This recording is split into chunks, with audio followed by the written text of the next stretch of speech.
నమస్కారం ప్రజలారా. గత వైసీపీ ప్రభుత్వంలో మద్యం లిక్కర్ స్కామ్ గురించి చాలామందికి తెలిసే ఉంటుంది. 3,000 నుంచి 4,000 కోట్ల మధ్యలో లిక్కర్ స్కామ్ జరిగిందని తెలుస్తుంది. దీంట్లో ఒక్కొక్కరు బయటపడుతూ ఉంటే, వాళ్ళు చెప్పే మాటలు వింటూ ఉంటే, జగన్మోహన్ రెడ్డి గారి పరిపాలనలో జరిగిన ఈ పరిస్థితిని చూసి ప్రజలు ఇప్పుడిప్పుడే ఆశ్చర్యపోతున్నారు. ఇన్ని కుంభకోణాలు జరిగిన నెలకు 50 నుంచి 60 కోట్లు మద్యం ద్వారా జగన్ ఖాతాలోకి పోతున్నట్టు కసిరెడ్డి ప్రతినిధి చాణక్య చెప్తున్నారు. అట్లే రాజకసిరెడ్డి గారు కూడా అదే చెప్తున్నారు.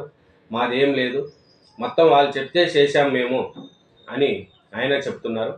ఇంకా పూర్తి విషయాలు తెలుసుకునే ముందు నా ఛానల్ను సబ్స్క్రైబ్ చేయని వాళ్ళు ఎవరైనా ఉంటే దయవుంచి సబ్స్క్రైబ్ చేసుకోండి, నా వీడియోను లైక్ చేయండి. ఈ మద్యం కుంభకోణంలో నిన్న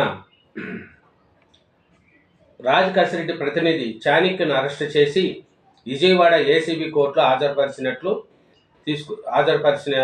అది మనందరికీ తెలిసింది. ఈ మద్యం ముడుపులు అన్నీ జగన్కే అని ఆయన రిమాండ్ రిపోర్ట్లో చెప్పాడు. అంతిమ లబ్ధిదారుడు ఆయనే. ప్రతి నెల 50 నుంచి 60 కోట్ల వరకు జగన్ ఖాతాలోకి వెళుతుంది అని కసిరెడ్డి ప్రతినిధి చాణక్య ఆయన చెప్తున్నాడు. తొలుత కసిరెడ్డి నుంచి అనిల్ రెడ్డి, బాలాజీ, మితిన్ రెడ్డి, విజయసాయి రెడ్డిలకు వెళ్తుందట. వారి నుంచి నేరుగా జగన్కు బదిలీ అవుతుందట. మితిన్ రెడ్డికి చెందిన పిఎల్ఆర్ కంపెనీలోకి 5 కోట్లు జమ చేస్తారంట. దాని వెనుక కిట్ ప్రోకో అక్రమ లావాదేవీలు చేస్తుంటే నీకింత నాకంత అని సిట్ దర్యాప్తు ఎలుగులోకి రాజ్ అనుచరుడు చాణక్య రిమాండ్ రిపోర్ట్లో సంచలనము. చూడండి, వైకాపాయంలో జరిగిన 1000 కోట్ల విలువైన మద్యం కుంభకోణంలో అంతిమ లబ్ధిదారు నాటి ముఖ్యమంత్రి జగన్మోహన్ రెడ్డి అని సిట్ దర్యాప్తులో తేలింది. మద్యం సరఫరా కంపెనీలు, డిస్టిలరీలు నుంచి రాజకసిరెడ్డి ప్రతి నెల 50 నుంచి 60 కోట్ల మేర ముడుపులు వసూలు చేసి ఆ సొమ్ముంతా జగన్కే చేర్చారని సిట్ దర్యాప్తులో గుర్తించింది. వైఎస్ జగన్మోహన్ రెడ్డి సోదరుడైన వైఎస్ అనిల్ రెడ్డి, జగన్ పెదనాన్న వైఎస్ జార్జిరెడ్డి రెండో కుమారుడు, భారతీయ సిమెంట్లో పూర్తి కాల్పు డైరెక్టర్గా కొనసాగుతున్న జగన్ సతీమణి, భారతీయ తరపున ఆర్థిక వ్యవహారాలు చూసే గోవిందప్ప బాలాజీ, వైకాపా ఎంపీ పెద్దిరెడ్డి మితిన్ రెడ్డి, విజయసాయి రెడ్డి ద్వారా ఈ ముడుపులు సొత్తు మొత్తం అనిల్కు, జగన్కు అందజేసేవారని నిర్ధారించింది. 2019-24 మధ్య ఇలా 3,900 కోట్లు 3,900 కోట్లు ముడుపులు వసూలు చేశారని వెల్లడించింది. మద్యం కుంభకోణం కేసులో ప్రధాన నిందితుడు A1 రాజకసిరెడ్డి ప్రతినిధిగా ముడుపులు వసూలు చేసే నెట్వర్క్ నిర్వహణలో కీలక పాత్ర పోషించిన చాణక్య అలియాస్ ప్రకాష్ A8ను సిట్ అధికారులు గురువారం ఉదయం అరెస్టు చేశారు. చూడండి, మొత్తం డబ్బులు ఇట్లా జగన్కే పోతున్నాయి. ఎంపీ మితిన్ రెడ్డి కంపెనీకి 5 కోట్లు ఇస్తారంట. నంద్యాలలోని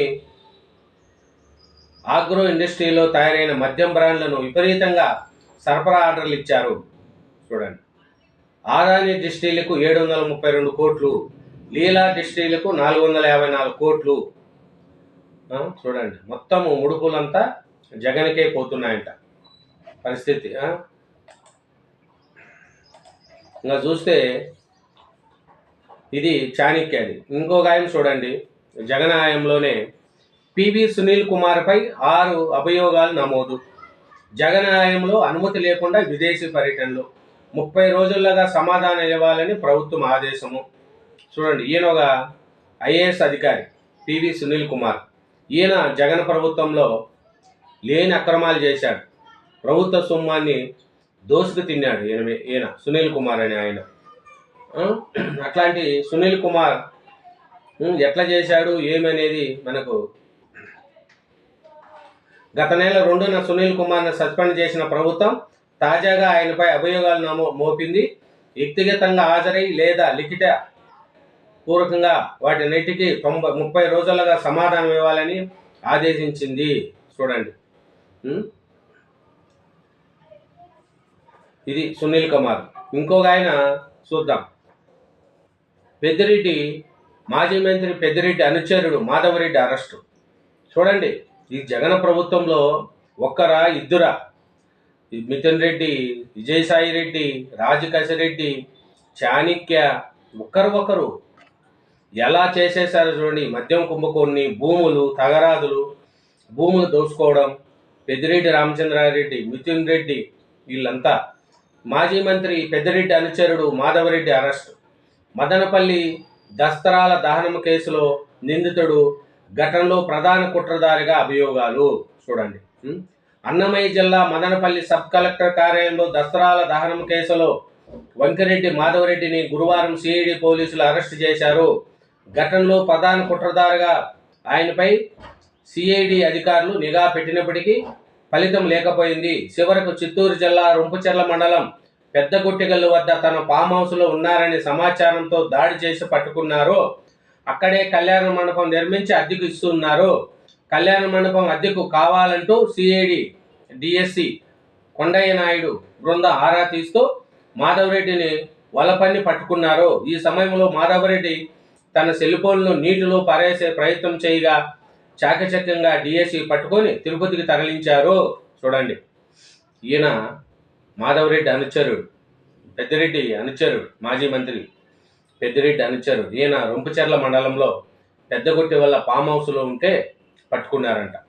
చూడండి. రాజకసిరెడ్డి, మాధవరెడ్డి, చాణక్య, మిథున్ రెడ్డి, విజయసాయి రెడ్డి, ఎంతమంది చూడండి.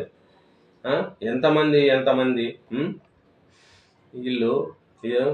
వీళ్ళందరూ వైసీపీ ప్రభుత్వంలో మెయిన్ లీడర్లు, మెయిన్ అక్రమదారులు. ఇలా రాష్ట్ర ప్రభుత్వ ఖజానాను జగన్ తన 5 సంవత్సరాల కాలంలో ఎలా దోచుకున్నాడు అనేదానికి ఈ చిన్న ఉదాహరణలు.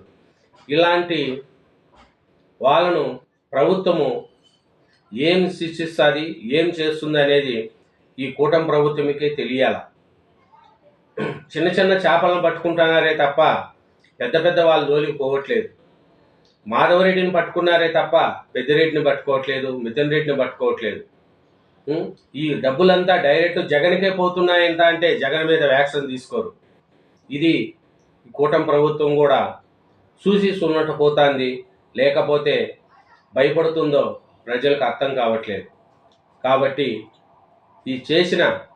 ఈ వైకాపా ఆయంలో జరిగిన వేల కోట్ల విలువైన మద్యం కుంభకోణంలో అంతిమ లబ్ధిదారు నేటి ముఖ్యమంత్రి జగన్మోహన్ రెడ్డేనని సిట్ దర్యాప్తులో తేలింది. దీనికి ముఖ్య కారకులు ఎవరు? ప్రజలు ఆలోచించుకోవాలా. Thank you very much.